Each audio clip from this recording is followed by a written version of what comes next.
Sitúate en plena cordillera de los Andes, rodeado de nieve por todas partes, 20 grados bajo cero y a 3.000 metros de altitud. Esas eran las condiciones en las que se desarrolló esta historia heroica en muchos aspectos, donde la amistad jugó un papel fundamental.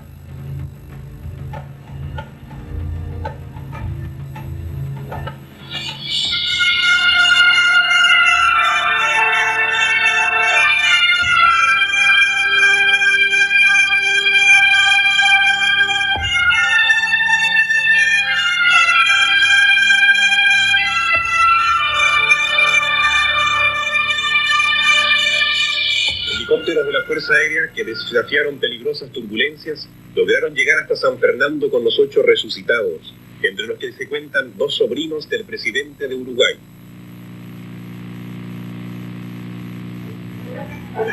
Familiares de los sobrevivientes que alcanzaron a trasladarse rápidamente hasta San Fernando los estaban esperando a aquellos a quienes creían perdidos para siempre.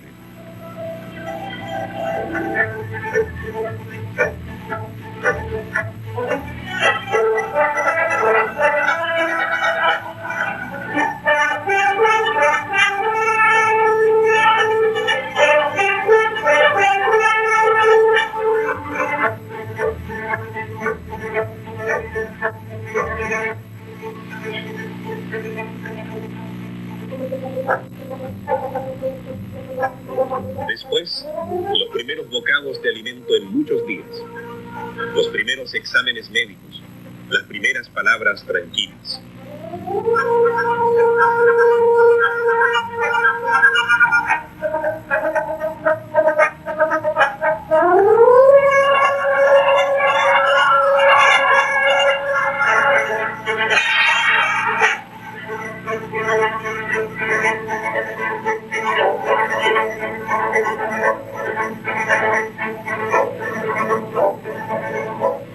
Los rescatados que actualmente reciben atención médica en San Fernando y que próximamente serán trasladados a Santiago son Roberto Canesa Hurta, Fernando Parrado Lodelbein, Pedro Algorta, Álvaro Mañino, Daniel Fernández, José Luis Incierte, Carlos Páez Algorta, Eduardo Strauch Urioste. La peligrosa tarea de la Fuerza Aérea con los helicópteros de su servicio de rescate continuará mañana.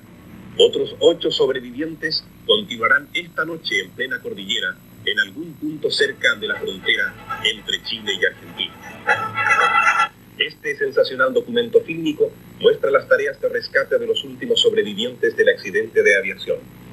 La película muestra algunos defectos debido a que el suboficial Ramón Canales Cornejo, que accionaba la cámara desde uno de los helicópteros, no tenía ninguna experiencia en su manejo, pero el cabo Canales compensó en todo caso su falta de adiestramiento con un innato olfato periodístico, ya que captó las escenas más impresionantes del avión uruguayo destruido en la montaña helada, casi justo en el límite con Argentina.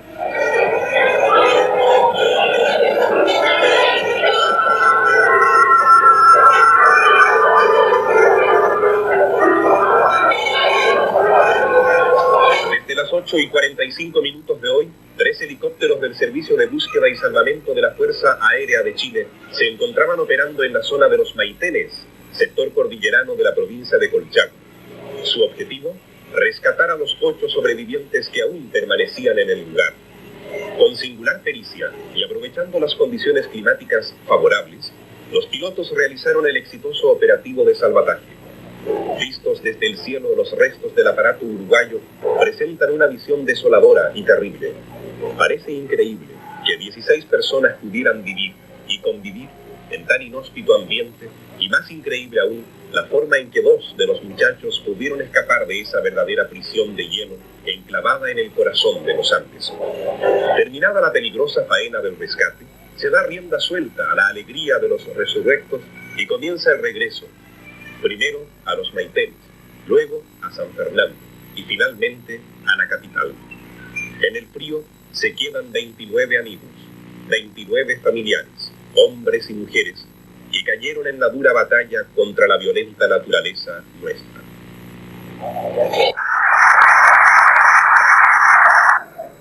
Entonces llegó ese momento en el cual ya no teníamos alimentos y cosas por el estilo. Y nosotros pensamos, si Jesús, en la última cena, repartió su cuerpo y sangre a todos sus apóstoles, ahí estaba dando a entender que nosotros debíamos hacer lo mismo, tomar su cuerpo y sangre, que se debía encarnado. Y eso, que fue una comunión íntima de todos nosotros, fue lo que nos ayudó a sentir. Y fue una entrega cada...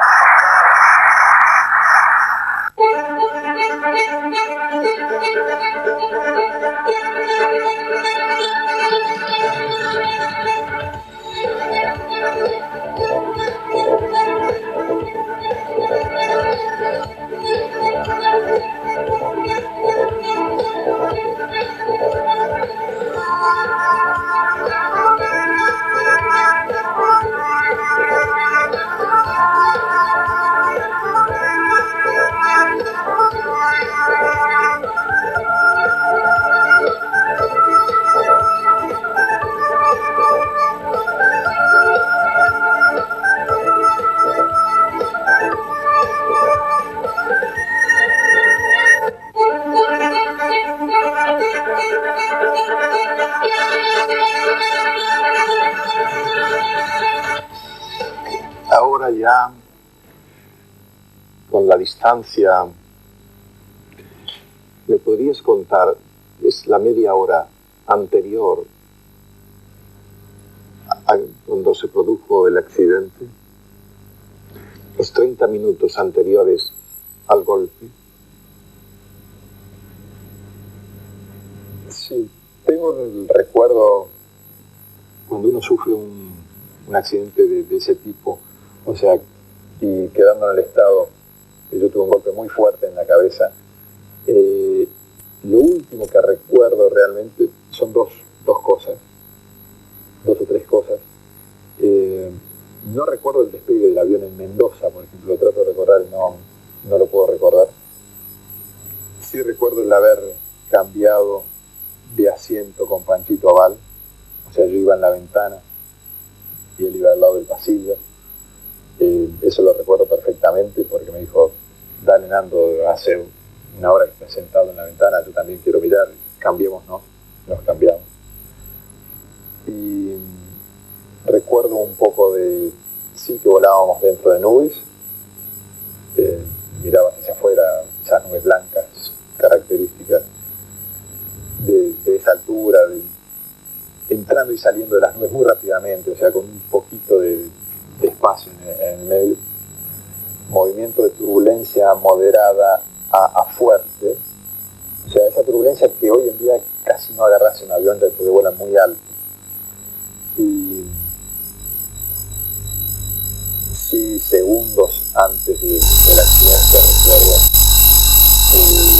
varias voces, miren por la ventana, miren, y que la montaña estaba muy cerca, hacia la izquierda, o sea, una pared negra con trozos blancos que estaban, no puedo precisar muy bien, pero a 50, 20 o 30 metros de la punta del ala del avión, y eso era muy extraño, ¿no? Y segundos después, y eso recuerdo perfectamente, fue el sonido del motor del avión buscando más potencia, o sea, levantando revoluciones, porque el piloto en ese momento ya se dio cuenta que estaba en una situación muy crítica, muy comprometida. Tal vez él desde la cabina veía cosas que nosotros no podíamos ver en ese momento. Y 5, 8, 10 o 3 segundos después de ese sonido, muy difícil precisarlo y más a la distancia, el impacto contra la cima de la montaña. Y en ese momento para mí todo se transformó en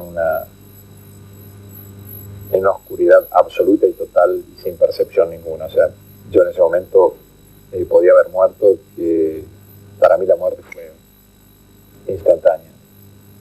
¿Pasaron imágenes por tu cabeza, Fernando?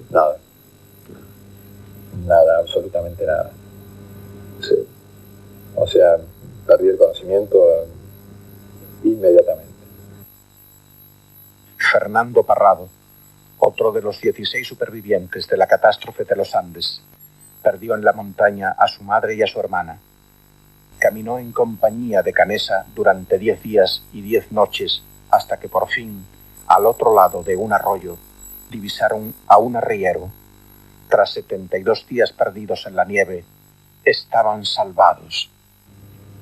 ¿El piloto de los Andes sabía por qué volaba un avión?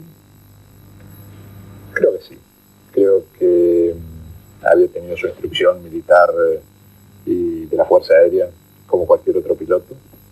Y creo que no, en ese momento, las condiciones climáticas, todo se dio en contra. O sea, nos encontramos en el lugar equivocado, en el momento equivocado.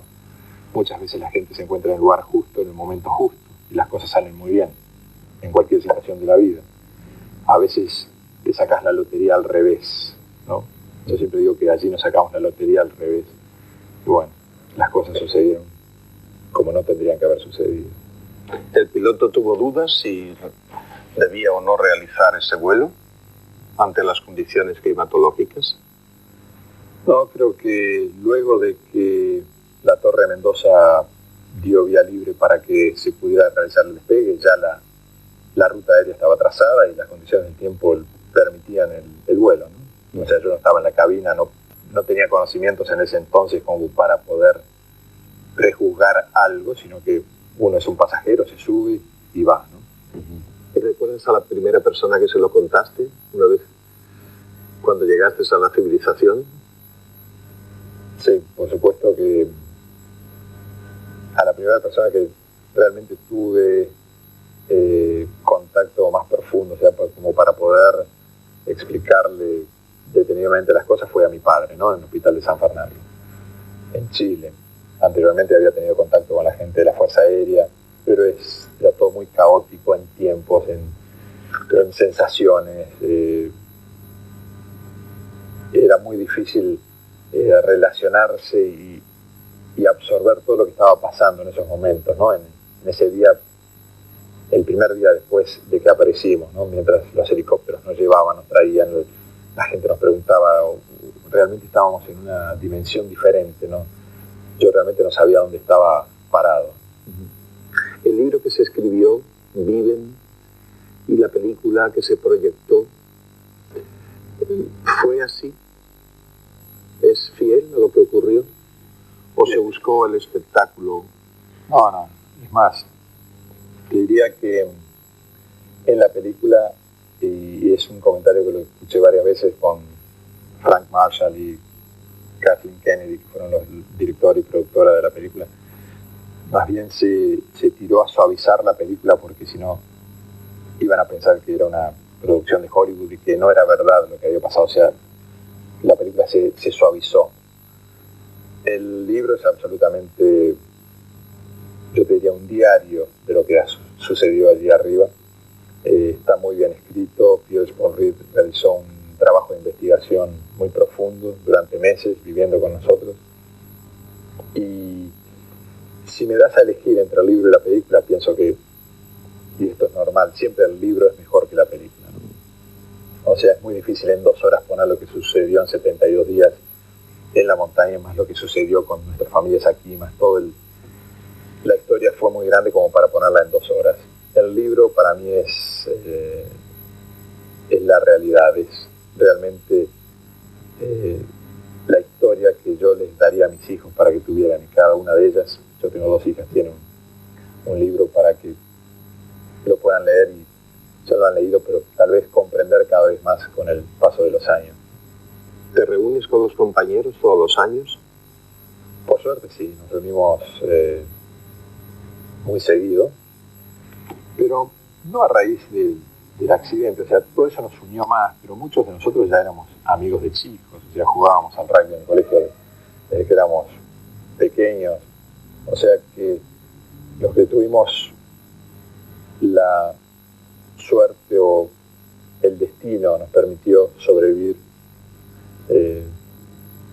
estamos más unidos que antes, porque además de los años que pasamos juntos, de los estudios, de las travesuras, de los partidos de rugby, de las salidas con chicas juntos, de todo eso, vivimos una cosa que es absolutamente única. ¿Te sentiste cerca de Dios? ¿Te sentiste cerca de Dios o te sentiste abandonado por Dios en algún momento de tu vida?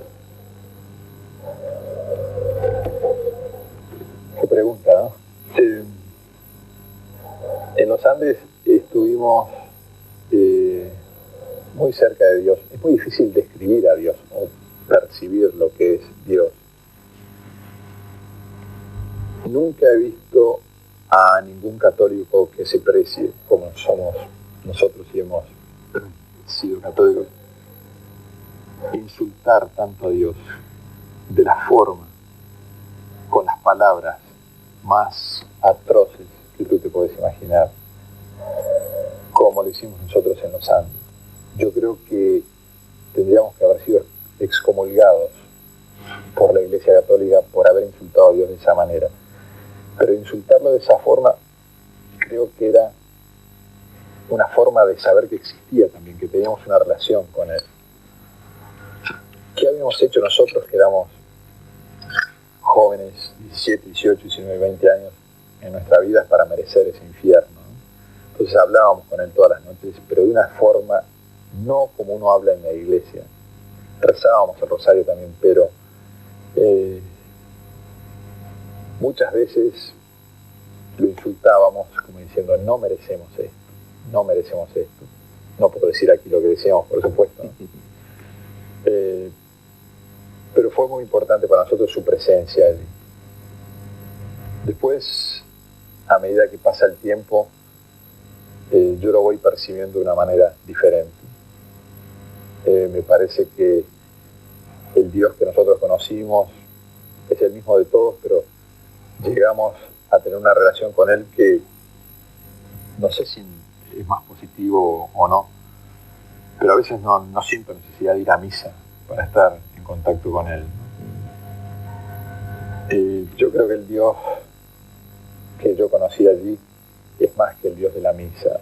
Yo creo que la misa es como una obligación que tenemos para no tener un pecado mortal, ir los domingos a misa para cumplir con Él, pero yo lo siento de una manera diferente. Pienso que es algo mucho más grande.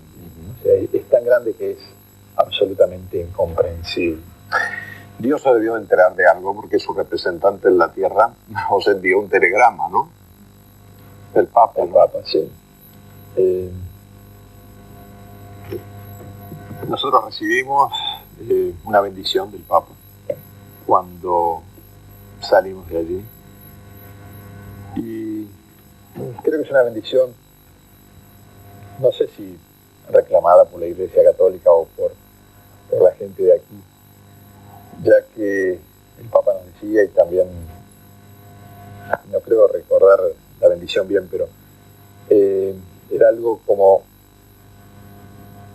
que la vida vale la pena ser vivida, ¿no? O sea que nosotros tuvimos que alimentarnos de nuestros amigos para poder sobrevivir, pero para un católico es un pecado dejarse morir y no intentar luchar.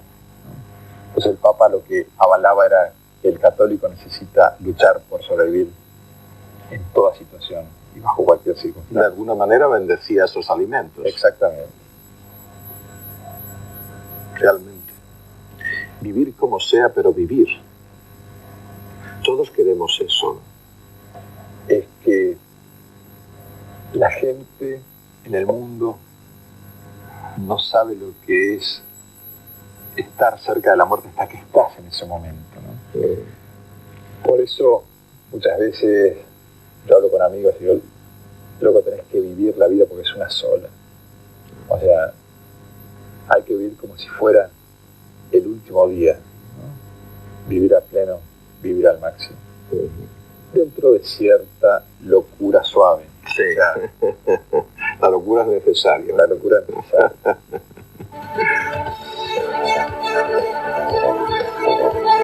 Tremendo pensar que por esos alimentos yo te estoy entrevistando, ¿no? Es tremendo, ¿no? Lo terrible de la vida, lo grande, lo pequeño, ¿no? Y los papeles que tenemos que representar en la vida, ¿no? Pero tú siempre tuviste la esperanza, ¿no? ¿O no? La perdiste en muchos momentos. Yo te diría que esperanza es muy difícil explicarlo.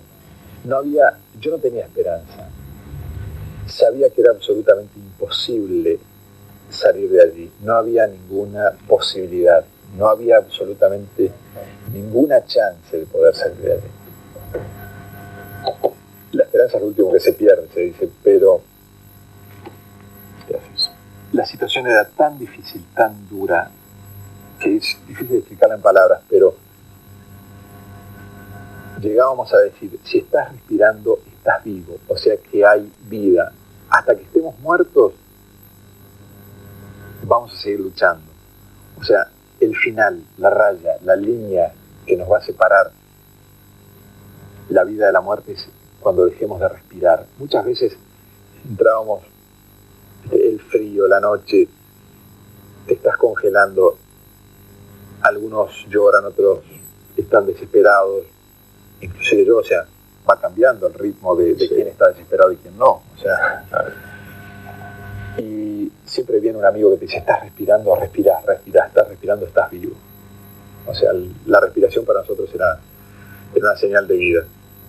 Pero esperanzas, yo te digo que parece incongruente decirlo, pero yo no tenía esperanza. Sí quería luchar y morirme luchando porque no me iba a dar cuenta que me estaba muriendo. Se hablaba mucho, Fernando, de los alimentos, pero no de la sed. La sed sería... Para nosotros, y todo esto lo aprendimos después con el tiempo, la sed fue peor. ¿Así? La sed fue absolutamente casi imposible de soportar. ¿Por qué? Cuando uno está a esa altura, 4.000 metros de altura, a esa temperatura, el cuerpo se deshidrata 5 veces más rápido que a nivel del mar. ¿Por qué se deshidrata? Por la hiperventilación, por el frío, pierde temperatura por la cabeza, pierde agua el cuerpo. Por eso los alpinistas, cuando la gente que vive en las montañas, toma muchísimo agua. Con esas temperaturas, nosotros precisábamos 5 o 6 litros de agua para cada uno. Éramos 29. Precisaríamos unos 110, 115 litros de agua por día. Nosotros podíamos hacer solamente 1. Porque con esa temperatura, ¿cómo haces agua? Sin tener elementos, sin tener absolutamente nada. Entonces teníamos solo una botella donde poníamos nieve adentro y con el calor de los cuerpos la íbamos derritiendo, pero esa agua era para los heridos. Y muchos chicos, yo los he visto derritiendo nieve y hielo en su boca para dársela a los heridos. Y la gente dice, bueno, ¿por qué no comían nieve? A los 2, 3, 4 días ya los labios, las bocas estaban totalmente agrietadas, deshechas del frío, del viento. Y si tú te ponías nieve o hielo, era como ponerte algo hirviendo, algo que quemaba. Entonces era muy duro el tomar agua. Y la sed fue profunda a lo largo de los 2 meses y medio que estuvimos ahí. ¿Tú sientes que Uruguay está muy cerca de vosotros y que ha sido muy respetuosa con la tragedia de los Andes? Sí, creo que para Uruguay fue un hecho muy importante en la historia, porque todo el mundo conocía a alguien o tenía algún contacto o tenía algún amigo de un amigo que conocía a alguien, y realmente el haber vuelto 2 meses y medio después de la muerte, cuando nadie esperaba eso, hizo que se llamara un milagro. O sea, creó una personalidad del hecho que los uruguayos han agarrado muy profundamente y bien, creo que con respeto y con sentimiento, y nos sentimos muchas veces muy queridos por los uruguayos. Y yo siempre pienso que la gente viene, nos habla, nos abraza, quiere estar con nosotros. Muchas veces los artistas, la gente del cine, la gente de la televisión, la gente que está en el mundo del espectáculo, busca eso afanosamente para seguir estando en el rating, seguir estando en su vida de artista. Nosotros fue una cosa que no buscamos, o sea, nos sentimos a veces presionados por algo que no merecemos, porque nosotros no somos héroes de nada, o sea, tuvimos que vivir eso y ojalá yo daría 1000 vidas para no tener que volver a vivir eso. Sí. Y la gente nos da ese cariño y ese fervor que a veces no nos sentimos merecedores, ¿no? Como periodista, ¿te sentiste orgulloso de tus compañeros o descubriste que había un mundo de cuervos insensible que lo que buscaban era la carroña? En ese entonces yo estaba lejos de estar en el medio del periodismo. A mí siempre me gustaba mucho el cine y a través de mi amor por el cine llegué a la televisión porque no podía hacer cine aquí, pero he descubierto de todo dentro del periodismo y al igual que tú, sabes que hay un periodismo que se nutre de la desgracia de los demás, que crea situaciones realmente nefastas para el entrevistado o para el quien ha sufrido, porque el periodista lo único que quiere en nombre de la verdad, en nombre de la prensa, es solamente su gloria, y no le importa la de los demás.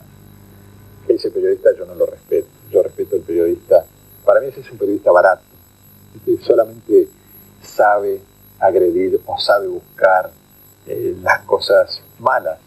Hay periodistas, hay cosas fuertes. Tú puedes entrevistar a un asesino y lo entrevistas con clase, con altura y sabiendo que es una persona igual que tú, pero hay periodistas que son muy agresivos. Y en el caso nuestro hemos tenido muy pocas oportunidades donde nos hemos encontrado con periodistas agresivos, pero esos periodistas muchas veces no conocen sus límites y nosotros sí, porque es muy difícil llegar al límite del ser humano. Entonces un periodista a veces puede jugar con fuego, y si juega con fuego se quema. Y por suerte han sido muy pocas veces que nos hemos tenido que enfrentarnos. ¿Hay un antes y un después de Parrado? ¿Antes y después de la tragedia de los Andes? Creo que habría un antes y un después para cualquiera que tuviera una situación de ese tipo, ya sea no en los Andes, sino en un accidente o en una crisis familiar. Siempre hay un antes y un después de algo. Evidentemente para mí hay un antes y un después muy marcado en el año 72, porque mi vida particular y mi vida familiar cambió absolutamente y radicalmente. Entonces, evidentemente sí, hay un antes y un después. Conocí a Páez Vilaró, una persona entrañable, Gran persona. buen artista y gran persona, ¿no? También fue importante en lo que pasó, ¿verdad? Fue una persona que también creyó hasta el final, ¿no? Aunque tuvo enormes dudas, ¿no? Fue muy importante para él, para los demás, para su familia, para Carlitos también. El saber que su padre lo estuvo buscando hasta el último día fue muy bueno, fue muy bueno para Carlitos.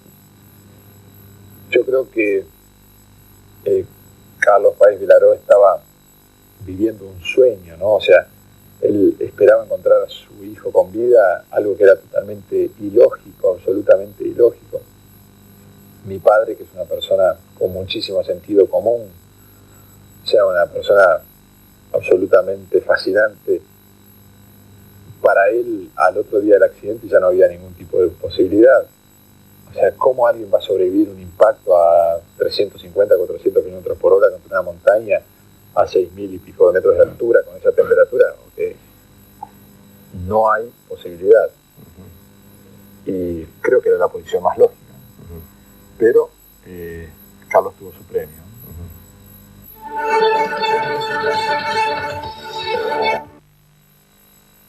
Querido papá, A 10 días del accidente de nuestro avión, estoy muy triste porque recibimos por radio la noticia de que habían suspendido la búsqueda.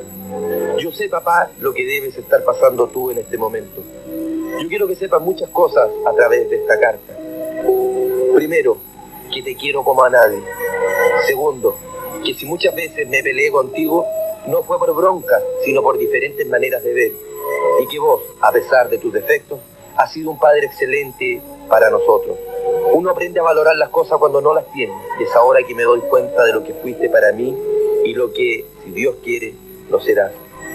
Querido papá, te dejo millones de besos y abrazos. Si no me ves vivo, me verás en el más allá junto a Dios. Un gran beso de Carlitos Miguel, que siempre te quiere.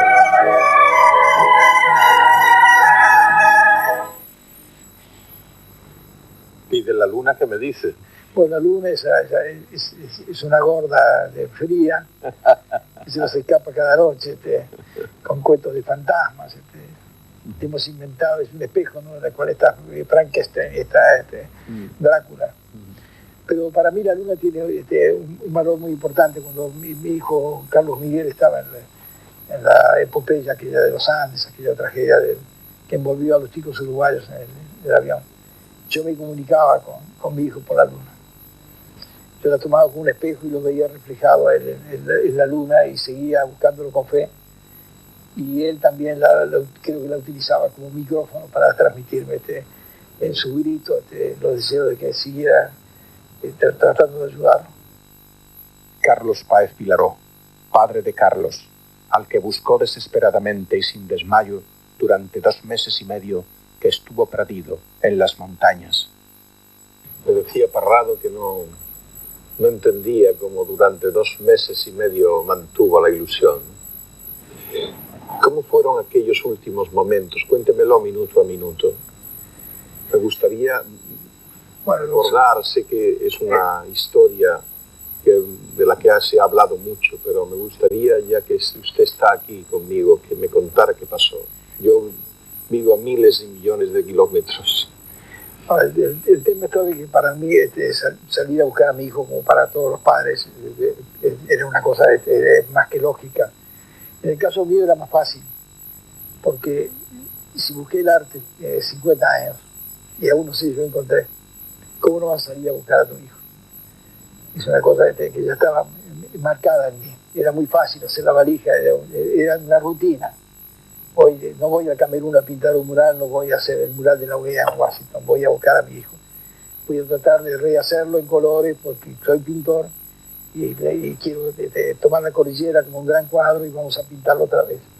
Yo no puedo permitir de que mi hijo no vuelva a mover el picaporte, la puerta azul de Casa Pueblo y no pueda abrazarlo otra vez. Así que parto lleno de esperanza, lleno de fe y empujado por todo, empujado por la radomancia, empujado por la superstición de las macumbas brasileñas, empujado por la parapsicología de un holandés que nos guiaba desde Holanda, acercándonos las coordenadas de lo que pensaba que podía estar el avión. Bueno, y ahí se realizó una larga búsqueda muy penosa. Yo te puedo confesar que me siento el gran derrotado, porque siempre que busqué, nada encontré. Había que verme bien, llegar a los hoteles de Talca, hoteles acartonados, donde sentías todas las noches la conversación de los ascensores que bajaban y subían, y tú sin poder dormir, esperando que saliera el sol de nuevo para salir a buscar, sin saber que tu hijo no aparecía por ningún lado. Hasta que se dio el último día, apenas unas horas antes de la Navidad, que yo decido entonces, muchas veces casi me entrego. Tengo que confesar que hay mucha gente que inventa de que yo fui un hombre de fe. No, es mentira. Yo fui un hombre de fe, sí, pero la perdí muchas veces. Soy hombre, digo siempre, tengo dolor de muelas, sufro de apendicitis, puedo también darme el gusto de perder la fe. Pero cada vez que yo perdí la fe, es decir, cada vez que decidí hacer la valija, ocurría un anuncio, había un mensaje que me obligaba a quedarme. Por ejemplo, una botella que estaba bien ubicada en la mesa se caía de golpe, mágicamente. O se abría la ventana y entraba un pájaro en el cuarto. o bien me acuerdo que el día que ya decidí pedir un taxi, bajo con la valija a la vereda del hotel de Talca, y cuando llega el taxi, había una lluvia torrencial, en el instante que voy a subir al taxi sale el sol más poderoso que me iluminó la vida. Entonces esos anuncios me obligaban a quedar. Volví al hotel y volví a la lucha de la búsqueda al día siguiente. Cuando decido entonces en la Navidad, decido volver para saludar a mis hijas y consolarlas para después regresar otra vez a Chile. En ese momento que paso el cordón de la policía del aeropuerto, yo llevaba un perrito conmigo, que le llevaba de regalo a mis hijas. Le puse copihue como la flor chilena. Al pasar con el perrito, siento que los altoparlantes gritan: atención, Policía Internacional, detengan a Páez Vilaró. Policía Internacional, detengan a Páez Vilaró. Imagínate el zumbido, entró en mis oídos, yo pensé enseguida, habría hablado mal de Allende, habrá habido algún problema político, o será que el perro es contrabando. No se preocupe, me dice Páez, lo llaman de San Fernando. Uy, claro, debe ser el coronel Morel Donoso, que ha recibido unas flores que yo le mandé con los últimos pesos que tenía, porque yo tengo una tradición, cuando en el momento del regreso me gasto los últimos pesos que tengo, es como una cábala que tengo. Entonces corrí hasta el teléfono y le digo: hola coronel, mire Páez, lo llamo para agradecerle las flores que usted le mandó a mi mujer. Ay, qué alegría, pero sabe que voy a perder el avión. No se preocupe, me dice, el avión está detenido también. ¿Cómo está detenido? Sí, mire, acaba de recibir en Puente Negro, en la policía de Puente Negro, de Carabineros, acabamos de recibir un mensaje envuelto en una piedra, que está escrito seguramente por colegiales uruguayos, como usted conoce la caligrafía de los colegios de su país. Me gustaría que vinieran, vaya a pasar la Navidad con los suyos, y después venga que vamos a analizar juntos el mensaje. El mensaje dice que hay sobrevivientes. Por ahí yo le digo una palabrota, le digo: no me jorobe, coronel, me voy a buscar el mensaje. Y ahí entonces corro al avión que me estaba esperando, pero ya delante mío iban 20 personas gritando: los chicos viven, los chicos viven. Ya se habían enterado por mi voz, por mi expresión, por mi tristeza y alegría al mismo tiempo, de que los chicos vivían. Entonces corro a la escalerilla del avión y le digo: comandante, yo me quedo. Y me di cuenta que, como una especie de travel visual, todas las ventanillas estaban pobladas de lágrimas y de pañuelos que me gritaban: Páez Vilaró, los chicos viven, los chicos viven. Ahí entonces yo corro a la calle, ya no me piden los pasaportes ni los documentos en la policía, encuentro un taxi en la puerta. El taxi tenía la valija abierta, sacando unas maletas de unos turistas, y yo le digo: taximetrista, ¿usted no me llevaría a San Fernando? Mire, mañana es Navidad, dice, no, lo voy a pasar con los míos, no puedo. San Fernando queda muy lejos. No, pero lo que pasa es que yo tengo un hijo en aquel avión que se... ¡Ah! Usted es el padre loco que busca el cabro perdido en el avión de las montañas. Suba que lo llevo. Y yo digo: pero hay otro problema, no tengo plata. Y entonces el taximetrista saca la billetera y me dice: tómela. Hermoso. Elija lo que te quieras. Y ahí partí entonces a buscar el destino final que puso a mi hijo entre mis brazos. Y la primera persona que encontró, que le dijo que su hijo, supongo que lo primero que preguntó es si estaba vivo. No, a la noche yo me transformé en un asesino, agarré una funda de almohada, me fui al comando militar, me albergaron allí, y mientras llegaban los helicópteros de Santiago para irlos a buscar. Entonces transcribí en la almohada todos los nombres de los tripulantes del avión, de los pasajeros del avión, que eran 45, y después empecé a tacharlos. Mi lápiz se transformó en un revólver, lo confieso, porque Dios sabe que fui un asesino. Maté primero a 2 pilotos, porque pensé que con el encontronazo se iban a morir de entrada, después a las mujeres, porque no podían resistir 72 días aquellas chicas y señoras. Y después empecé también a eliminar chicos, pero siempre dejando un lugarcito para mi hijo. Ahí estaba el egoísmo del padre. Después Jesús no sabía qué hacer con la almohada. Como un chico que roba una manzana en la feria, empecé a jugar a la edad mía, te das cuenta, corriendo, escondiendo, creo que lo tiré en un canasto o lo metí debajo del colchón. Me daba vergüenza haber hecho lo que había hecho. Y bueno, al día siguiente llegan los helicópteros, tengo la suerte de que con todo el perfume de 72 días de gloria, pude abrazar a Carlitos y a Parrado y a los chicos que iban llegando de los helicópteros. Yo fui invitado a ir en uno de ellos y cedí mi lugar porque pensaba que si ocupaba un sitio, uno de los chicos no iba a viajar.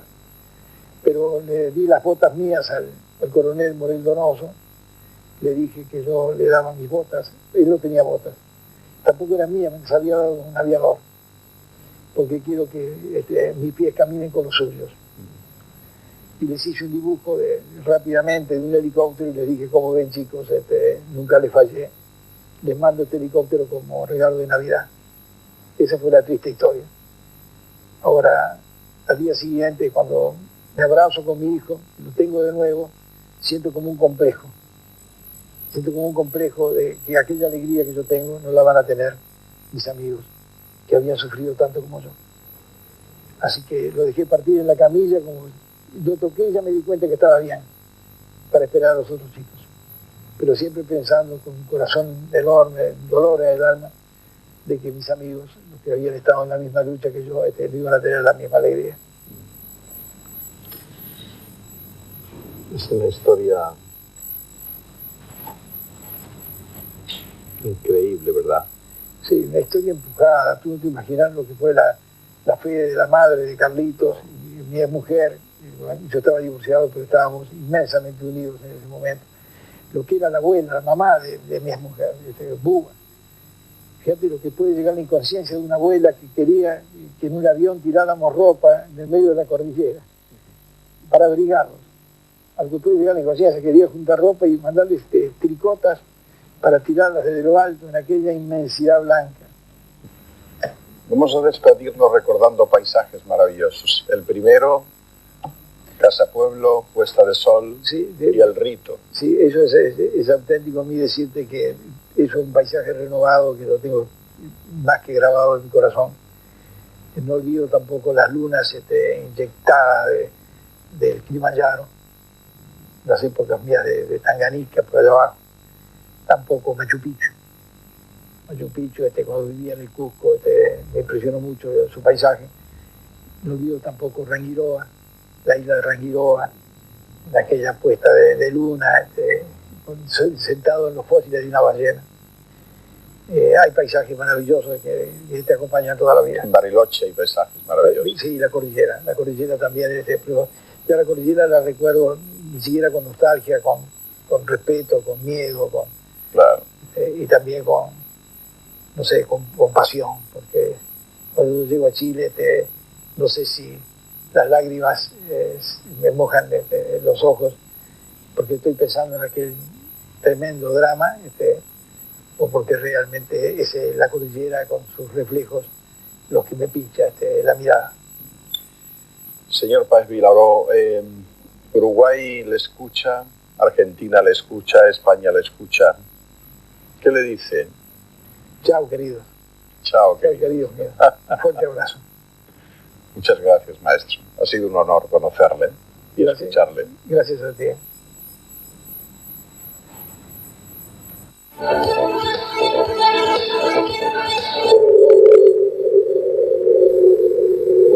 Querida mamá, es muy difícil para mí escribir porque mi estado de ánimo no es muy bueno. Te quiero escribir principalmente porque te extraño como a nadie, porque me siento solo. Si no fuera por la barra, aunque te dé bronca, pues la palabra barra, viste. Por la barra entiendo a Roy, Carle y Diego Stormo y Goro Franzuaico con Nicolís, que gracias a Dios estamos muy bien de salud. El hambre está apretando un poco y extraño las comidas que tú me mandabas a hacer los viernes. Lamentablemente hoy escuchamos por la radio Transitor que ayer habían abandonado la búsqueda. Las esperanzas aún son grandes de parte de los 28. La Celeste tiene su garra y si Dios quiere, nos vamos a pasar la cordillera por el culo y vamos a llegar. Si esto no ocurre y sucede lo peor, te agradezco todo lo que fuiste conmigo y con las chicas porque dudo que exista en el mundo una madre como vos. En este momento estoy llorando por lo que te extraño a ti, a papá, a Buba, a las chicas, a vos y Eva. Me gustaría verte, aunque sea una vez más, como todos los viernes cuando estabas acostada en tu cuarto y yo sentado en el sillón floreado, fumando un cigarrillo y tomando un vaso de vino. Extraño todo, la pelea de las chicas, por la ropa. Espero, si Dios quiere, salir de acá para poderte ver. Me paso todo rezando por ustedes, que son en este momento los que más están sufriendo. Rosario me ha servido de mucho, sobre todo en los momentos de tristeza. Mi cumpleaños quiero que lo pasen alegres, pensando en que si yo no estoy voy a estar junto a Dios, que va a ser lo justo para con nosotros. Disculpame, mamá, si las frases no me salieron bien, pero es debido a mi estado de ánimo. Un fuerte beso de Carlito Miguel, que te quiere tanto. ¿Tú crees que Cristo hubiera bendecido esos alimentos? Bueno, a mí no me cabe la menor duda de que Cristo, no me cabe la menor duda de que nosotros actuamos como verdaderos cristianos, en el sentido de que nosotros tenemos una obligación que es vivir, en el sentido de que yo creo de que el cuerpo es pura materia, de que existe el alma o el espíritu, y que hay una separación inmediatamente después de la muerte y lo que queda es pura materia. Entonces no me cabe la menor duda de decir que no tengo ningún problema de culpa por lo que hice. ¿Todos eran creyentes? No todos eran creyentes. Algunos terminaron creyentes y otros terminamos inclusive menos creyentes. Yo durante mucho tiempo, inclusive ahora me estoy cuestionando el problema del poder superior, a pesar de que te lo estoy hablando con mucha claridad. Digo, es una cosa que lo tuve muy claro en su momento y luego no tanto, y ahora estoy en una lucha por ello. Pero yo no tengo la menor duda. Es más, inclusive el Papa Pablo VI en aquel momento nos mandó un telegrama un poco como de felicitaciones o un poco de bendición. Digo, pero tampoco es una cuestión, digo, yo lo tomo por un lado religioso, pero no me cabe la menor duda de que un ateo hubiera actuado igual. Creo que nosotros estamos luchando por la vida y bueno, y es nuestro deber vivir. El instinto de supervivencia es superior a todo. Es que el instinto de supervivencia es superior a todo. Muchas veces me han dicho, oye, porque esto lo catalogan del milagro de los Andes o el milagro de Navidad, porque aparecimos en Navidad, o el milagro de la cordillera. Yo muchas veces digo lo que es el gran milagro de todo esto es el hombre. Cómo está hecho capaz de adaptarse a todas esas circunstancias. No se sabe hasta dónde puede llevar el hambre, ¿verdad? Es que yo es una de las cosas que ahora te lo voy a decir, pero es una de las cosas que sin duda yo agradezco, es la que nunca se nos terminó la comida. Digamos, es decir, que nunca me tuve que poner en el caso de qué hubiera pasado si se hubiera terminado. Digamos, si hubieran terminado los muertos. Si inclusive yo tenía previsto salir en una expedición, seguramente para no llegar a ese momento, de salir antes de que eso se terminara. ¿Hubo risas en ese momento? Hubo muchas risas. Digo, risas en todos los momentos, así como en un velorio, es donde se cuentan los chistes más, porque es muy angustiante soportar la muerte, digo, es una cosa muy angustiante. Entonces, naturalmente que hubo risas. Digo, es una cosa que es normal en todo ser humano cuando la cosa es dramática, reírse. ¿Cuánto tiempo se llevaron ustedes alimentándose de la misma manera? Y durante 60 días, 2 meses. Muchas veces la gente habla de canibalismo, y el canibalismo en realidad es el que mata para comer, creo que es la definición exacta. Y yo cuando me preguntan del canibalismo, hablo del canibalismo en la civilización, hablo del canibalismo del reencuentro con la sociedad. Ahí encontramos el canibalismo, encontramos a la prensa ávida de morbo para poder vender, donde encontramos a la gente que trata de matar al otro, entre comillas, para poder crecer, donde lo material es lo único que importa y por lo que lucha el hombre. Y si te hubieras muerto no te hubiera importado que tuvieran... ¿Crees que te diga la verdad? Capaz que me hubiera molestado. Porque a veces pienso también y comprendo, digo, es un sentimiento que digo que si lo miro, creo que si te dijera que no me hubiera importado te estaría mintiendo. Y no me gusta mentir. Muchas veces yo me puse para valorar el dolor de los padres de los que no volvieron. Muchas veces traté de ponerme en el lugar de ellos. Digo, supongamos de que a mi padre le hubiera pasado eso y de que se lo hubieran comido para poder vivir. Creo que me dolería. ¿Tenéis algún pacto de silencio? No tengo un pacto de silencio, tengo solamente una cuestión de respeto, de no nombrar a los de quienes pusimos, de no nombrarlos, porque no me gusta tampoco herir a los padres de los que murieron, porque en definitiva son los padres de mis amigos. Esto es una cosa que merece que yo la diga, porque fue uno de los hechos más importantes en cuanto a lo que es el valor de una persona. Parrado perdió su madre y perdió su hermana en la cordillera de los Andes. Murieron en la cordillera. Que por supuesto que fueron, a ellos dos las respetamos como para la alimentación hasta el final, digamos. Parrado sale a caminar y en ese momento Parrado me entrega, él había comprado 2 zapatillas para su sobrino en Mendoza y me entrega una de las zapatillas antes de irse en esa expedición y me dice: Carlitos, quiero que te quedes con esta zapatilla porque yo voy a venir a buscar el pasto. Y salió a caminar y volvió, retrocedió y me dijo: Carlitos, te voy a pedir un favor, si ustedes tienen que disponer de mi madre y de mi hermana para alimentarse, háganlo. Eso para mí es algo que a él lo consagra y lo define como una persona de un gran valor. En el sentido de que él podía no haber dicho nada y darlo por supuesto. Y sin embargo lo dijo. Y para mí eso lo define como un personaje, para mí, fuera de lo a quien yo le debo, bueno, le debo la vida, le debo todo, le debo la vida a todos los de los Andes, pero a él le debo, por lo menos le debo mi homenaje que le estoy haciendo hoy aquí.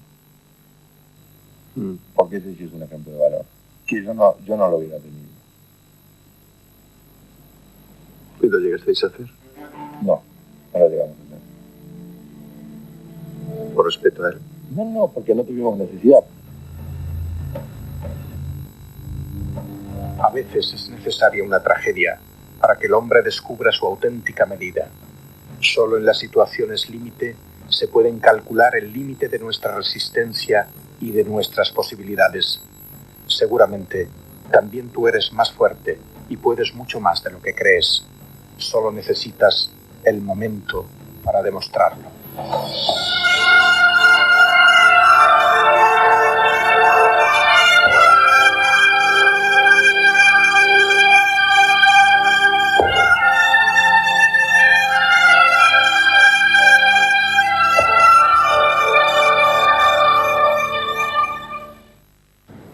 Ustedes se van al mar o a la montaña.